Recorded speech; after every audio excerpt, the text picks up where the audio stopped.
అందరికీ praise lord. అందరూ ఎలా ఉన్నారు? ఏంటి ఎలా ఉన్నా అని అడుగుతున్నా. నేను బాధతో ఉన్నాను, నేను దిగులుతో ఉన్నాను, నేను వేదనతో ఉన్నాను అనుకుంటున్నారా? అయితే మీరు యెహోవాను కాకుండా మరి ఇంకేదో ఎతుకుతున్నారు. అందుకే మీరు వేదనతో ఉన్నారు. ఏంటమ్మా నువ్వెలా చెప్తున్నావు అనుకుంటున్నారా? ఇదిగోండి 1 దినవృత్తాంతాలు 16వ అధ్యాయం 10వ వచనం. ఆయన పరిశుద్ధ నామమును బట్టి అతిశయించుడి.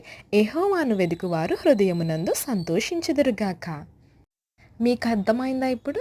మీరు యెహోవాను కాకుండా ఇంకేదో ఎతుకుతున్నారు. అందుకే బాధతో, వేదనతో, దిగులుతో ఉన్నారు. యెహోవాను వెతకండి. హృదయమందు సంతోషంగా ఉంటామంట. ఏం చేద్దాం? వేదనతో ఉందామా? బాధతో ఉందామా? రోదనతో ఉందామా? సంతోషంగా ఉందామా? సంతోషంగా ఉందామనుకుంటే యెహోవాను వెతుకుదాం. హ్యాపీ లైఫ్‌ని లీడ్ చేద్దాం. Praise lord.